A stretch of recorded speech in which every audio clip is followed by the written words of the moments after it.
Picture this. You're standing atop the massive limestone walls of the Lion Gate, the invincible heart of Mycenae. For centuries, these stones represented the apex of power, a fortress that whispered of eternity. But today, the air doesn't carry the scent of roasting sacrificial meat or the perfume of royal oils. Instead, it's thick with the acrid, choking stench of burning cedar and the metallic tang of drying blood. Your lungs burn as you look down at the lower city, where the intricate lives of thousands are being erased by a wall of flame. This isn't just a raid, it is the end of everything you have ever known. History calls this catastrophe the Dorian Invasion, a name that would eventually become synonymous with the death of the heroic age. But for you, standing amidst the falling ash, it isn't a historical event. It's the terrifying realization that even the gods have abandoned the Bronze Age. We are told that the Mycenaeans were giants among men, the builders of unshakable walls, yet here they are, broken. Is it possible that an entire civilization, with its complex bureaucracy and golden treasures, could be wiped off the map by a mysterious force from the north? Or were the seeds of this destruction sown long before the first invader set foot on the Peloponnese? Before diving into these forgotten stories of survival and suffering, if you enjoy learning about the hidden truths of history, consider hitting that like button and subscribing for more content like this. And please comment below to let me know where you're listening from. I find it incredible that we're exploring these ancient stories together from different parts of the world, connected across time and space by our shared curiosity about the past. To understand the magnitude of this collapse, we have to look at what was actually lost. The Mycenaean civilization wasn't just a collection of small towns, it was a sophisticated, interconnected machine. Imagine a world where every jar of olive oil, every fleece of wool, and every bronze spearhead was tracked by a meticulous class of scribes. They used a script we now call Linear B, scratching records onto clay tablets that were never meant to last. Ironically, it was the very fires that destroyed the palaces that baked these clay tablets, accidentally preserving the final moments of a doomed economy. These tablets tell us of a world on edge. They speak of watchers by the sea and urgent shipments of bronze, hinting that the people of the late 13th century BC knew something terrible was coming. They weren't just fighting a war, they were fighting a ghost. For decades, archaeologists have debated the reality of the Dorian invasion. In the late 19th century, when the first great excavations began, the narrative seemed clear. A wave of barbarians from the north, armed with iron weapons, swept down and crushed the sophisticated but fragile Mycenaean states. This was the return of the Heracleidae, the legendary homecoming of the descendants of Hercules who came to reclaim their ancestral lands by fire and sword. But as we dig deeper into the soil of Greece, the story becomes far more complex and far more haunting. We find layers of ash, yes, but we also find evidence of a world already buckling under its own weight. The Bronze Age collapse was a domino effect that spared no one. From the Hittite Empire in Anatolia to the New Kingdom of Egypt, the Mediterranean was a landscape of fallen kings. And in Greece, the fall felt personal. The great palaces of Pylos, Tiryns and Mycenae didn't just fall, they were systematically dismantled or burned so thoroughly that they were never inhabited again in the same way. The people who survived didn't just move to the next city, they fled to the mountains or across the sea, leaving behind the ruins of a golden era. They left behind the memory of how to read and write. They left behind the art of monumental stone masonry.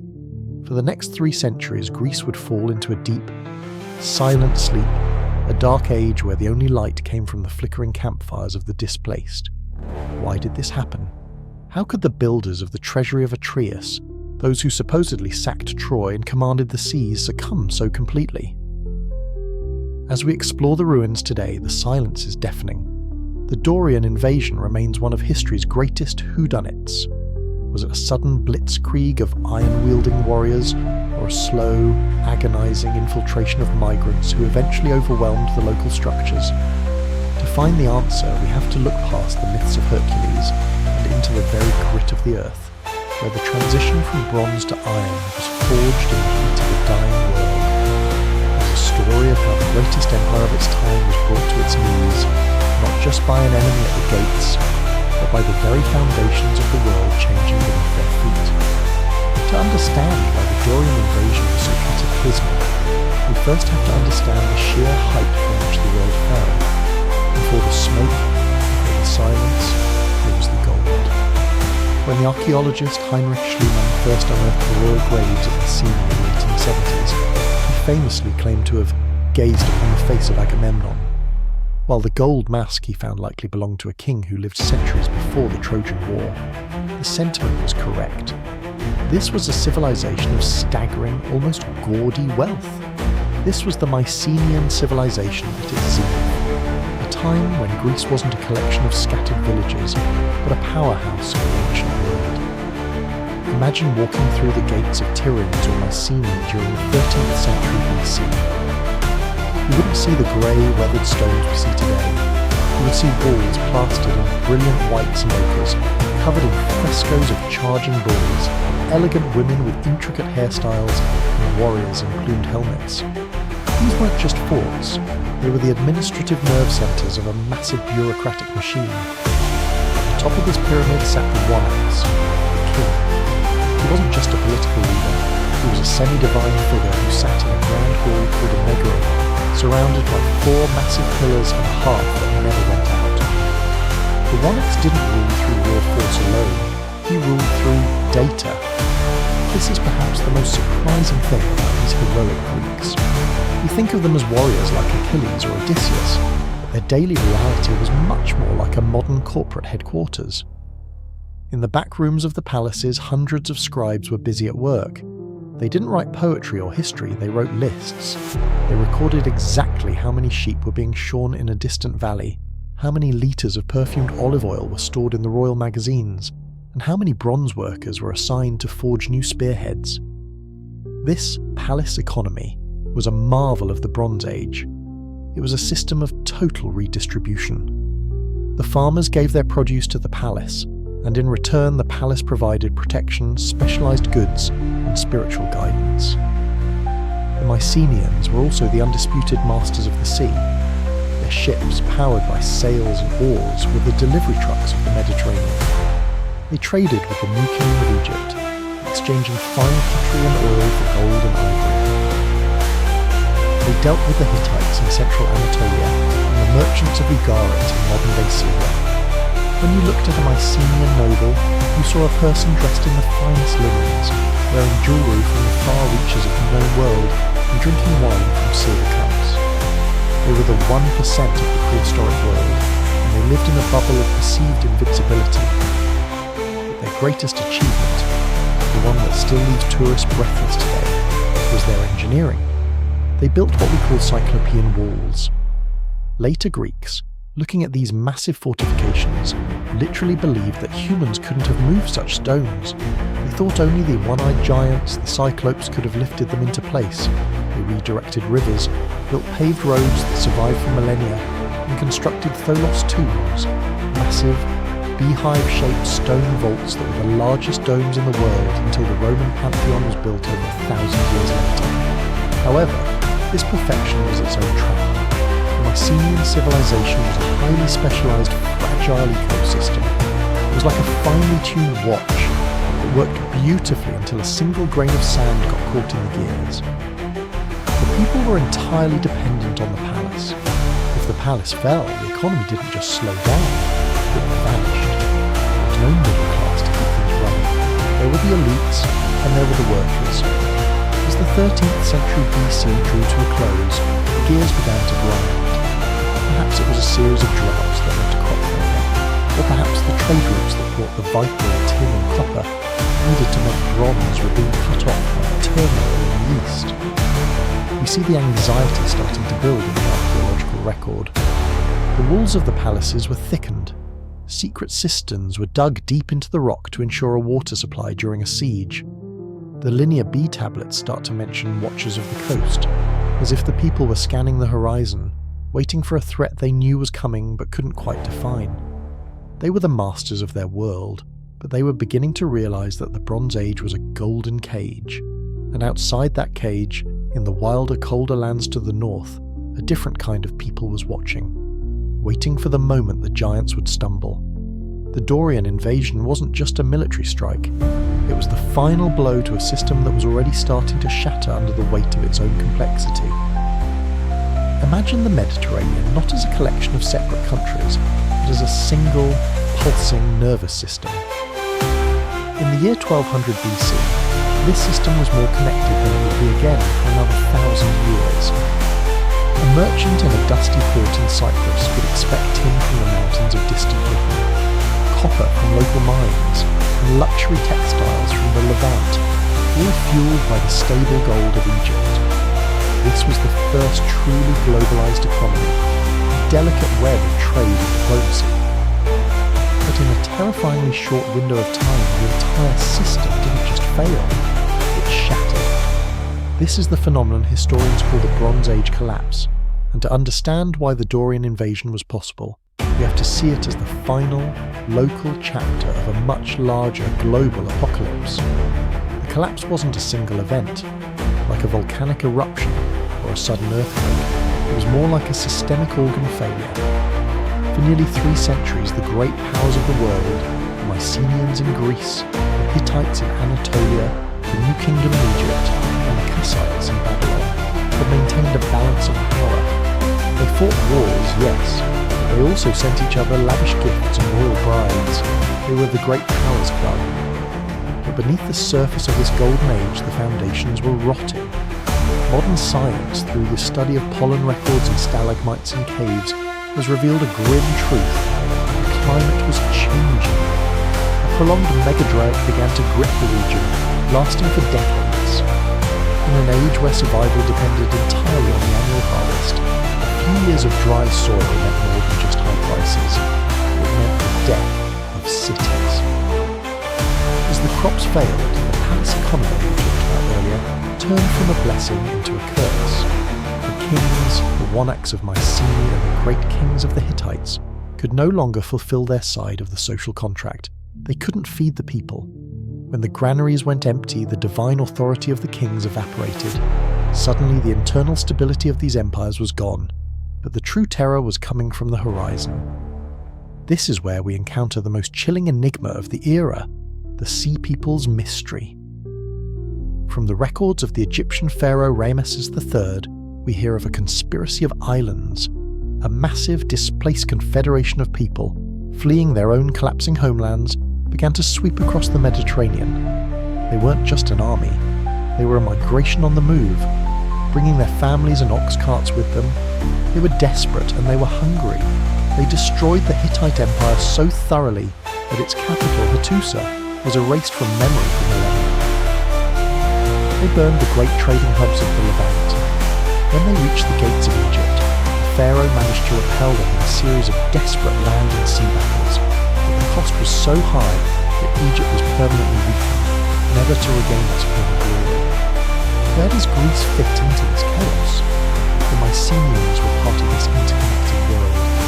When their trading partners in the east fell, the Mycenaean economy lost its lifeblood. The tin and copper needed to make bronze stop arriving. The luxury goods that the elite used to display their power vanished.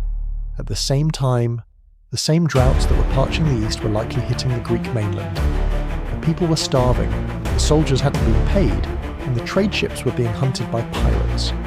The Mycenaean world was a house of cards, and the wind was starting to howl. This is the context in which the Dorian invasion occurred. The Dorians weren't just some random group of barbarians who appeared out of nowhere.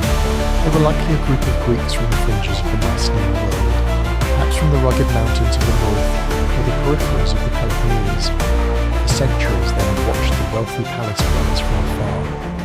Now, as the great palaces struggled with famine, internal revolts, and the pressure of the Sea People's migrations, the Dorians saw their moment.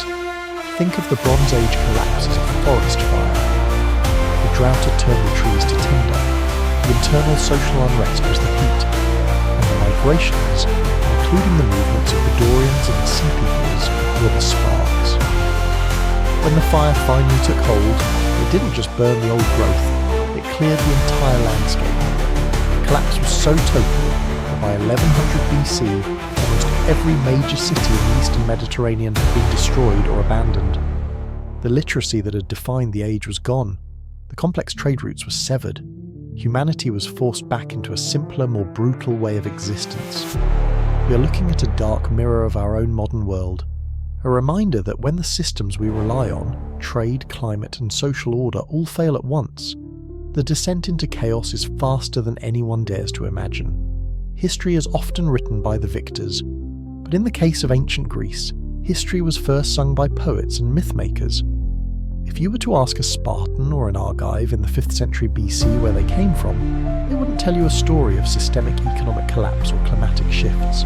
They would tell you a story of family, blood right, and a hero who bestrode the world like a colossus. They called it the return of the Heracleidae, and for the Greeks of the classical age, this was the absolute unquestionable truth of the Dorian Invasion. The story begins not with a faceless tribe, but with the greatest hero of them all, Hercules. Legend tells us that the kingdoms of the Peloponnese, Argos, Mycenaean and Sparta, were the rightful inheritance of Hercules. However, due to the spite of the goddess Hera, his birthright was stolen by the cowardly Eurystheus. In his entire life, Hercules was a wanderer, a servant to a lesser king, performing his 12 labours while others sat on his throne. When Hercules finally ascended to Olympus, his children, the Heracleidae, were hunted across Greece by Eurystheus, who feared they would one day reclaim their father's crown. After decades of exile in the rugged north, these descendants were told by an oracle that they could only return to the Peloponnese after the third harvest. This legendary framework provides a fascinating look into how the later Greeks viewed their own origins. They didn't see themselves as foreign invaders, but as rightful heirs coming home. This distinction is crucial. In the myth, the first attempts to invade were disastrous. The Heracleidae misinterpreted the oracle, thinking the third harvest meant 3 years, when it actually meant 3 generations. It was only when the great-great-grandsons of Hercules, the brothers Temenus, Cresphontes, and the twin sons of Aristodemus, gathered a massive host of Dorian warriors that the invasion finally succeeded. They crossed the Gulf of Corinth at a place still called Naupactus, meaning the place of the shipbuilding, and swept through the peninsula with the inevitability of a tide. Once the Mycenaean resistance was crushed, the 3 brothers famously drew lots to divide the land. Temenus won the lot for Argos, the crown jewel. Cresphontes received the fertile plains of Messenia, and the twin sons of Aristodemus were granted the rugged, mountainous valley of Laconia, where they would found the city of Sparta. This story served a vital political purpose for centuries. It explained why the kings of Sparta were always dual monarchs, descended from those original twins, and it gave every Dorian citizen a sense of divine legitimacy over the lands they had taken from the original inhabitants. But here is where the story gets complicated for modern historians. When we look at the archaeology of this period, the return of the Heracleidae leaves almost no physical trace. Usually, when a new people invades a region, they bring their own things, their own style of pottery, their own burial customs, their own jewellery. But in the ruins of the burned Mycenaean palaces, we find nothing. Or rather, we find the same styles of pottery being made, just more poorly. There is no Dorian pottery that suddenly appears. This has led some scholars to a radical conclusion. Perhaps the Dorians were already there. Imagine a scenario where the Dorians weren't outsiders at all, but a lower class of Greeks, perhaps the pastoralists and labourers who lived in the mountains while the Mycenaean elites lived in their golden palaces. As the palace systems collapsed under the weight of drought and trade fairs, these Dorian elements of the population may have risen up in a bloody internal revolution. The invasion might have been a civil war, later romanticised into a legend of returning princes to mask the brutal reality of a social uprising. Yet, we cannot ignore the linguistic evidence. The Dorian dialect is real, and it is distinct from the Ionian and Aeolian dialects of the other Greeks. This suggests a movement of people did happen, but perhaps it wasn't a lightning strike led by sons of Hercules. It was more likely a slow, grinding process of migration that took decades, or even centuries to complete. The myth of the return of the Heracleidae was the Hollywood version of a much messier, more painful period of human displacement. It turned a dark age of wandering and hunger into a heroic epic of destiny. But as we shall see, whether they were returning heirs or opportunistic invaders, The people who called themselves Dorians brought with them something that would change the world forever. The cold, hard edge of iron. For centuries, the battlefield was a stage for the elite. To be a warrior in the Mycenaean age was to be a man of immense wealth. You didn't just walk into battle, you were driven. You stood in a light wooden chariot, clad from neck to knee in the Denga panoply, a suit of bronze plates so heavy and cumbersome that you looked more like a prehistoric robot than a soldier. Your weapons were works of art, long, elegant thrusting swords of polished bronze designed for the refined duel of aristocrats. This was the high-tech warfare of the Late Bronze Age, expensive, specialised, and entirely dependent on a complex international supply chain of copper and tin. But as the Dorian invasion swept southward, this glittering military machine encountered a terrifying new reality. The world was moving from the warmth of bronze to the cold, unforgiving bite of iron. The transition from the Bronze Age to the Iron Age wasn't just a change in material, it was a revolution in who could afford to kill. Bronze is an alloy, requiring copper from Cyprus and tin from as far away as Cornwall or Central Asia. When the trade routes collapsed, the Mycenaean kings could no longer maintain their arsenals. Iron, however, was different. Iron ore is found almost everywhere in the hills of the Mediterranean. It's harder to work with, requiring much higher temperatures to forge, but once you master the fire, you have a weapon that is cheaper, more plentiful, and significantly more durable. The Dorians, coming from the rugged fringes of the north, brought with them a pragmatic, brutal approach to warfare that the heroic Mycenaeans were fundamentally unprepared for.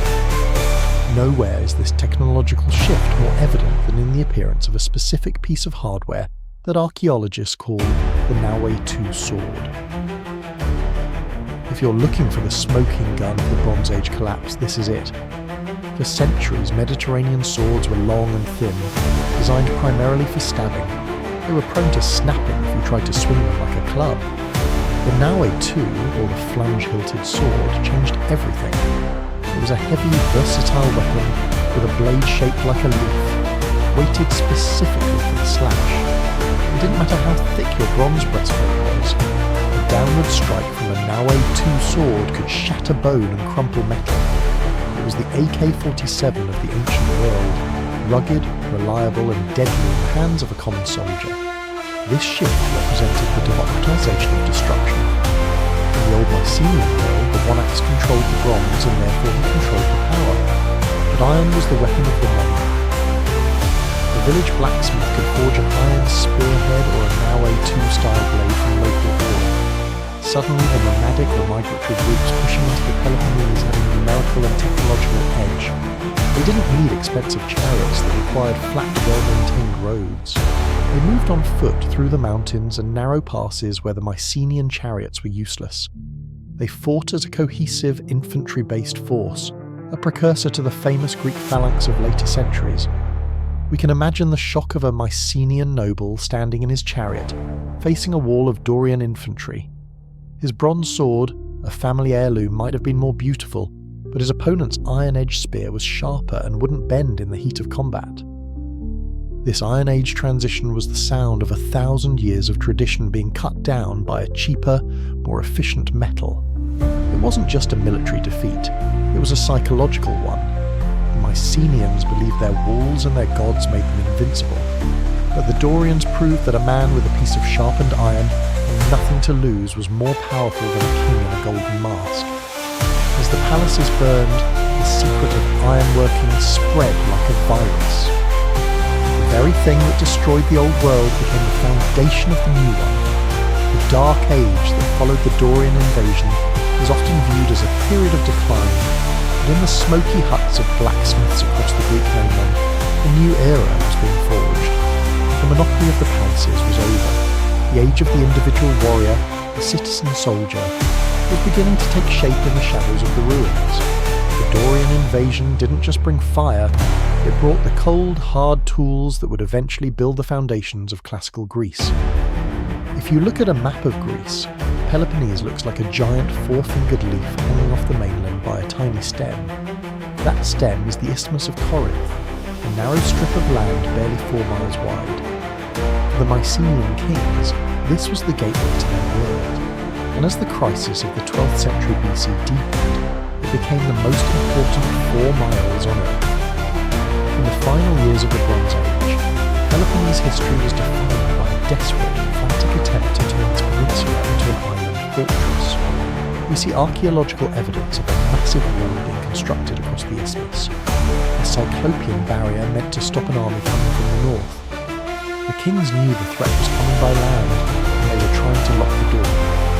But the Dorian invasion was not a simple frontal assault that could be stopped by a single wall. As the northern tribes pushed southward, the defensive lines began to crumble. The tragedy of this period is most vividly captured in the ruins of Pylos, the legendary home of the wise King Nestor.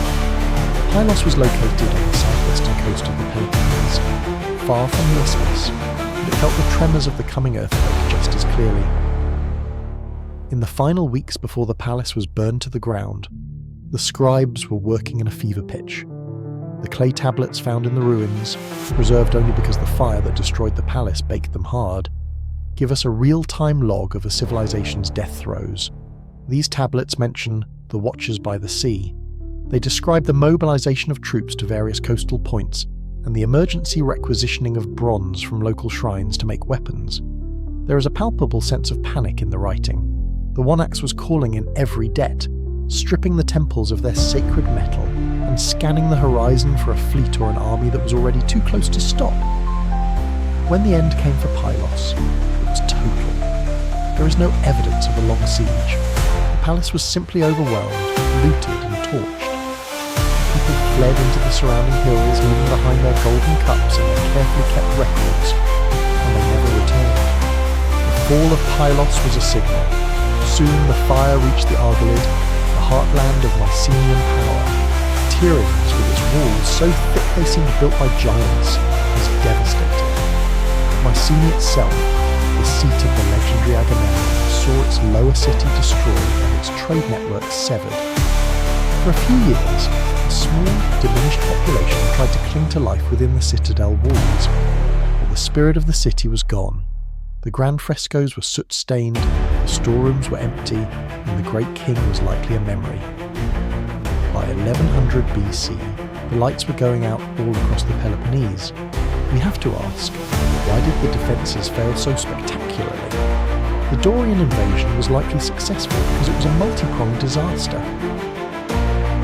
While the Mycenaean military was focused on the isthmus or Watchers by the Sea, the invaders, perhaps aided by internal revolts of the local peasantry, found ways around the fortifications. When a system is as centralised as the Mycenaean palace economy, you don't need to defeat every soldier, you only need to kill the king and burn the records. Once the palace was gone, the connective tissue of the society dissolved. There was no one to coordinate the harvest, no one to distribute the oil, and no one to pay the soldiers. The collapse was a cascading failure. This period of Peloponnese history is often described as a migration, but for those living through it, it was an apocalypse. As the Dorians settled in the fertile valleys of Laconia and Messenia, the original inhabitants were faced with a clear choice: submit or flee. Many chose to flee. We see evidence of refugees moving to the rugged mountains of Arcadia, a region so difficult to reach that the Dorian dialect never fully took root there. Others took to the sea, sailing to Cyprus or the coast of Asia Minor. The geography of Greece was being redrawn in blood. The old Mycenaean map, with its intricate trade routes and palace hierarchies, was being replaced by a fragmented world of tribal territories. The Dorians weren't interested in maintaining the old bureaucratic machines. They were pastoralists and warriors who favoured a simpler, more decentralised way of life. The grand palaces were left to the ghosts and the elements, becoming the ruins of the ancients, even to the people living right next to them. The silence that settled over the Peloponnese wasn't just the absence of noise, it was the absence of a civilization that had forgotten how to sustain itself. The Dorian invasion had cleared the stage, and as the smoke cleared, the long cold night of the Dark Ages began. While the Peloponnese was burning, the rest of the ancient world was already in the middle of a nightmare. To understand the Dorian invasion, we have to zoom out and look at the Mediterranean as a single, interconnected nervous system. If you pull a thread in modern-day Turkey, the vibration is felt in the heart of Greece. This is where the story takes a turn into one of history's most enduring and chilling enigmas, the Sea People's mystery. They were the ghosts of the Bronze Age, a massive faceless confederation of raiders and refugees who seemed to appear out of the mist to topple empires. But here is the burning question that historians have wrestled with for decades. Were the Dorians just another group of sea peoples, or were they the final predators that moved in once the sea peoples had cleared the path? The Egyptian pharaoh Ramesses III described these invaders in terrifying detail on the walls of his mortuary temple. He spoke of tribes like the Paliset, the Cheka, and the Denyen, claiming that no land could stand before their arms. They weren't just a professional army, they were a civilization on the move, bringing their families, their cattle, and their entire lives in heavy ox carts. They were the displaced, the desperate, and the deadly. Some scholars look at the name Denyen and see a linguistic shadow of the Danaui, the name Homer used for the Greeks. This suggests that as the Mycenaean world began to fracture, groups of Greeks themselves may have joined this maritime warring force, turning their ships toward the wealthy shores of Egypt and the Levant, because their own homes were no longer viable. The timing is too perfect to be a coincidence.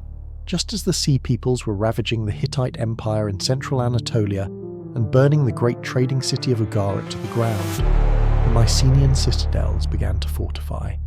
We have a haunting letter found in the ruins of Ugarit, written by its king to the king of Cyprus.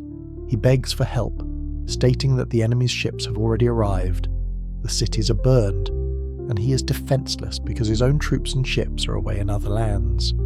That letter was found in a kiln, never sent, because the city was destroyed before it could be dispatched. This was the environment of the Dorian Invasion, a world where the old rules of diplomacy and trade were replaced by the law of the sword. If we look at the Dorians through this lens, they cease to be an isolated group of northern barbarians. Instead, they become part of a massive pan-Mediterranean domino effect. Imagine a chain reaction. A drought in Central Europe or the Balkans pushes tribes southward. These tribes push against the people of northern Greece, who in turn push against the Mycenaeans. The Mycenaeans, now under pressure and starving due to failed crops and severed trade routes, begin to break apart. Some flee to the sea, becoming part of the Sea People's Confederation to raid Egypt. Others retreat to the mountains. This creates a power vacuum in the fertile valleys of the Peloponnese, and the Dorians, perhaps a hardy, mountain-dwelling Greek tribe, simply walk through the open door. What connects the Dorians even more closely to this global chaos is their weaponry. As we discussed, the Naue II sword was the standard issue weapon of the Bronze Age collapse. We find these swords in the hands of the Sea Peoples in Egyptian reliefs, and we find them in the graves of the early Dorians in Greece. It was a shared technology of destruction. It suggests a world where military secrets were being traded as fast as the cities were being burned. The Dorians weren't inventing a new way of war in a vacuum. They were using the same brutal, effective tools that were currently dismantling the entire eastern Mediterranean. There is a psychological weight to this connection. It means the Dorian invasion wasn't just a Greek problem. It was a symptom of a world that had become too complex and too interdependent for its own good. When the international trade in tin and copper died, the Bronze Age died with it. The Dorians were simply the ones who were best adapted to the new, harsher reality of the Iron Age. They didn't need the grand bureaucracy of the Mycenaean monarchs. They didn't need the elaborate trade networks of the Levant. They were the survivors of an apocalypse, and they brought a stripped-down, rugged culture that was designed to endure the dark centuries ahead. So, when you think of the Sea Peoples, don't just think of mysterious pirates in feathered headdresses. Think of them as the heralds of a new world order. They were the chaos that preceded the Dorian settlement. Whether the Dorians were active participants in the Sea Peoples' raids, or merely the opportunistic heirs to the ruins they left behind, the result was the same. The golden age of heroes was over, and the Mediterranean was being reset. The shadow of the Sea Peoples reminds us that when a global system fails, the descent into the Dark Ages isn't a slow decline. It's a violent, synchronized collapse that leaves no one untouched. Imagine a world where the very concept of a record disappears. One day, you live in a society where every transaction, every royal decree, and every religious offering is meticulously etched onto clay. You have a system of measurement, a hierarchy of officials, and a way to communicate across great distances. And then, within the span of a single generation, the ink runs dry. The scribes are gone. The clay tablets are broken and buried under layers of ash. This was the most profound consequence of the Dorian Invasion, the onset of the ancient Greek Dark Ages. For nearly 400 years, from roughly 1100 to 750 BC, the lights of literacy went out in Greece. It wasn't just that people stopped writing, it was as if they had forgotten that writing was even possible. This silence is why historians find this period so frustrating and yet so fascinating.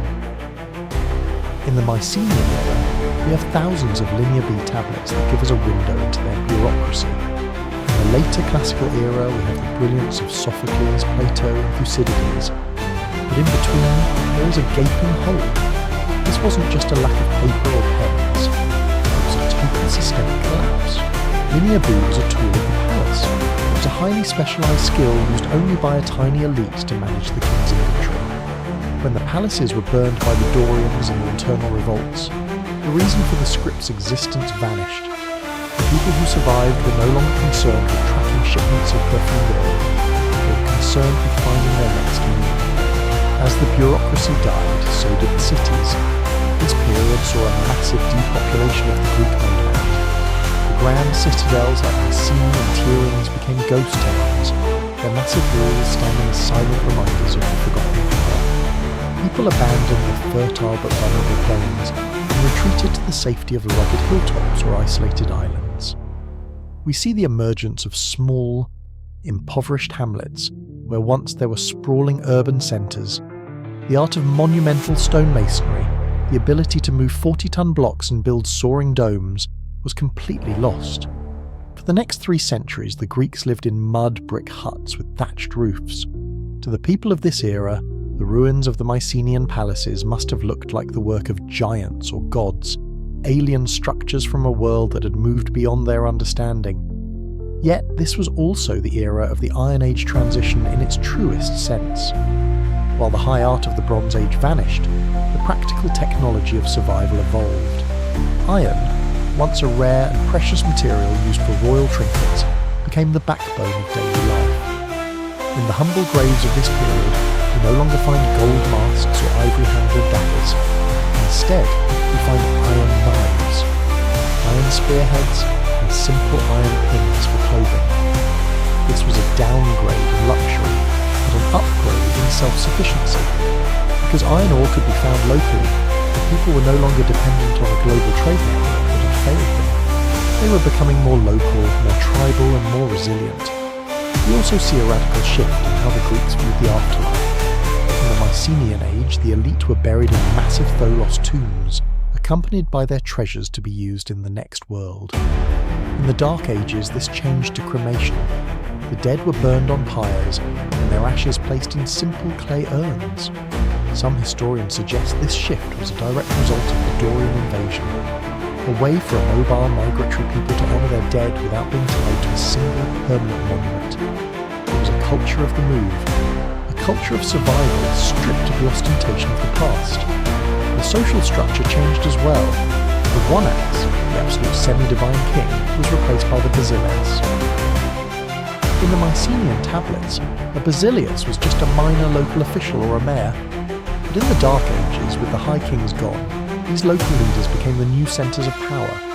They weren't divine, they were chieftains who had to prove their worth in battle and through their ability to provide for their followers. This shift from god-king to war leader was the first step on the long winding road toward the concept of the citizen soldier, and eventually the Greek city-state. But perhaps the most beautiful thing to emerge from this dark age was the power of memory. Because there was no writing, the stories of the past had to be sung. This was the era of the bards, the wandering poets who took the memories of the Trojan War and the fall of the palaces and wove them into epic cycles. They kept the flame of the heroic age alive in a world of mud and iron. Every time a bard sang of Achilles or Hector, he was bridging the gap between the ruins of the past and the reality of the present. These oral traditions would eventually become the Iliad and the Odyssey. The Dark Ages were not a void, they were a cocoon. Inside the silence and the poverty, the Greek spirit was being simplified, toughened, and prepared for a rebirth that would eventually change the course of Western civilization.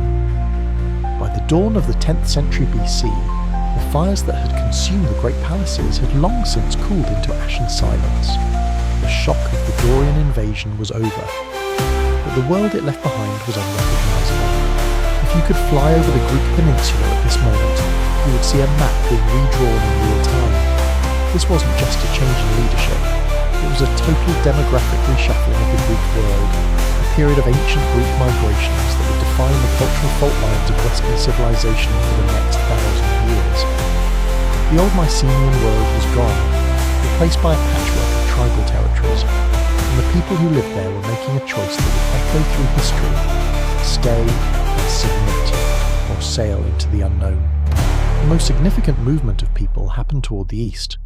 As the Dorians consolidated their power in the Peloponnese, thousands of Mycenaean Greeks, those who still remembered the songs of the palaces and the rhythms of the old trade, fled across the Aegean Sea. This is what historians call the Ionian migration. These refugees settled on the central coast of Asia Minor in what is now Turkey, founding legendary cities like Miletus, Ephesus, and Samos. They carried with them the flickering embers of the Bronze Age, the myths, the epic poetry, and a deep-seated maritime tradition. In these new colonies, protected by the sea from the Dorian advance, the Ionian identity was born. It was an identity defined by trade, intellectual curiosity, and a lingering connection to the east. While the mainland fell into a deep sleep, these Ionian cities became the laboratories where the first sparks of Greek philosophy and science would eventually ignite. The mainland. In the vacuum left by the fallen kings, the Dorians began to put down roots. They didn't just raid, they settled. They were a people of the earth and the mountains, and they sought out the most fertile valleys of the Peloponnese history. They moved into the Eurotas Valley in Laconia, the site of what would become Sparta. They took over the plains of Argos and the strategic heights of Corinth. Unlike the Mycenaeans, who lived in high-walled citadels overlooking a peasant class, the Dorians lived in scattered, unfortified villages. They were organised into three distinct tribes: the Helios, the Daemenas, and the Pamphiloi, a tribal structure that they maintained for centuries long after they had become city-states. This was the birth of the Dorian character, rugged, communal, and intensely militaristic. Because they were effectively an occupying force in a land where they were outnumbered by the original inhabitants, they developed a fortress mentality. This was most extreme in Sparta. The Dorians there didn't just take the land, they subjugated the local population, turning them into helots, state-owned serfs who farmed the land for their Dorian masters. This brutal social contract was the direct result of the invasion. It created a society that was permanently on a war footing, terrified of an internal revolt, and obsessed with physical excellence and discipline. The Dorian invasion didn't just bring new people, it brought a new philosophy of power. Amidst this chaos, one city stood out as a strange survivor: Athens. According to legend, the Dorians tried to invade Attica but were repelled. Or perhaps they simply bypassed it because the land was seen as too poor to bother with. Regardless of the reason, Athens became a sanctuary for refugees fleeing the Dorian advance. This is why the Athenians of the later classical age took such pride in being autochthonous, meaning they believed they were the original inhabitants who had never been conquered. This sanctuary status allowed Athens to act as a cultural bridge. It preserved the Mycenaean traditions while slowly integrating the new Iron Age realities. It was from the ports of Athens that many of the Ionian migrations were launched, making the city a mother hub for the Greek diaspora. In 900 BC, the dust was finally settling. The new order was a Greece divided by dialect and temperament. In the south and the west, you had the Dorians, the men of iron, the hoplites of the future, focused on the strength of the community and the law. In the east and on the islands, you have the Ionians, men of the sea, poets and thinkers, focused on trade and individual expression. This tension, this fundamental Doric versus Ionic duality, became the engine of Greek history. It would lead to the glory of the Persian Wars, where they fought together, and the tragedy of the Peloponnesian War. where they sought to destroy each other. The Dorian invasion had acted like a forest fire. It was a terrifying, destructive force that wiped out the towering giants of the Mycenaean age. But in the clearing left behind, it allowed for a new kind of growth. The centralized, stifling power of the Bronze Age kings was replaced by a decentralized world of small, independent communities. The people were no longer just subjects of a one-axe. They were members of a tribe, a village, and eventually a polis. The stage was now set for the most remarkable comeback in human history. Out of the poverty and the silence of the Dark Ages, a new Greece was beginning to breathe. A Greece that was tougher, more diverse, and ready to forge a legacy that would outshine even the gold of Mycenae. We have spent this journey walking through the ash of a fallen world, watching as the golden masks of Mycenae were buried under layers of soot and silence. For 3 centuries, Greece was a land of ghosts, a place where the grand architectural feats of the past were seen as the work of giants rather than men. But history is rarely a straight line of progress. It is a cycle of death and rebirth. As we reach the end of the 9th century BC, the long winter of the Dark Ages began to thaw. The smoke from the Dorian invasion had finally cleared, revealing a landscape that was fundamentally different, tougher, and more vibrant than the one that had preceded it. The phoenix was rising, but it wasn't the same bird that had burned. The Greece that emerged from the shadows was no longer a collection of massive centralized empires. The Dorian invasion had shattered the god-king model of the Bronze Age, and in its place something radically new was growing, the polis or the city-state. Because the palaces were gone, power had shifted from a single one-axe to the community.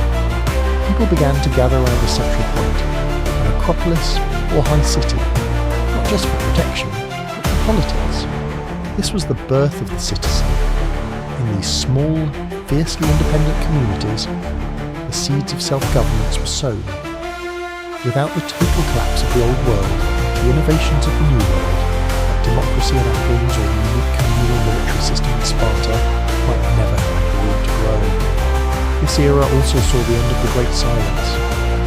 Around 800 BC, the Greeks did something revolutionary. They took the script of the Phoenician traders and adapted it to their own language, creating the first true alphabet. Unlike the cumbersome Linear B, which was a secret tool for palace accountants, this new alphabet was simple, flexible, and accessible. It wasn't just used for inventories, it was used to write down the songs that had been kept alive by the bards during the Dark Ages. The tales of Achilles, Hector, and the fall of Troy were finally etched into stone and papyrus, becoming the bedrock of Western literature. The memory of the heroic age was preserved, but the tools used to tell it belonged to the New Iron Age. In the year 776 BC, the first recorded Olympic Games were held in the shadow of Mount Olympus. This event was more than just a sports competition. It was a signal that the fragmented, warring tribes of Greece finally recognized themselves as part of a single culture. Whether you were a Dorian from Sparta, an Ionian from Athens, or an Aeolian from Thebes, you were a Hellenic. The trauma of the Dorian invasion and the long centuries of displacement had, paradoxically, forged a shared identity. They were a people who had survived the end of the world together, and they were now ready to claim the Mediterranean as their own. Looking back, we must ask, was the Dorian invasion a tragedy or a necessity? To the Mycenaean noble who lost his gold and his status, it was an apocalypse. To the scribe who lost his craft, it was the end of civilization. But from the perspective of the centuries that followed, the collapse was a form of creative destruction. The Bronze Age systems had become too rigid, too unequal, and too fragile. They were frozen in a model of absolute power that left no room for the individual. The Dorian invasion acted as a reset button. It broke the chains of the old palaces and allowed for a world where philosophy, science, and the rights of the citizen could eventually flourish. There is a profound lesson for us today in the ruins of the Peloponnese. We live in an interconnected, globalized world not unlike the one that collapsed in 1200 BC. We rely on complex trade routes, delicate climates, and massive bureaucratic systems. The story of the Dorian Invasion reminds us that no civilization is too big to fail. It teaches us that when systems become too complex and ignore the foundations of their own survival, they become vulnerable to the smallest spark. But it also teaches us about human resilience. Even in the deepest dark age, the human spirit continues to forge home, to sing songs, and to remember who it is. We are a species of survivors, capable of turning an apocalypse into a new beginning. Before we conclude this epic journey through the fall and rise of ancient Greece, thank you for staying with me until the very end. These stories of the past are more than just dates and battles, they are the blueprints of our own survival. If this deep dive into the Dorian mystery has sparked your curiosity, please hit that like button and share this video. And I want to hear from you in the comments. Do you think our modern civilization could survive a collapse as total as the one the Mycenaeans faced? Or have we built systems that are truly indestructible? I look forward to reading your thoughts and continuing the conversation. Until next time, keep exploring the shadows of history.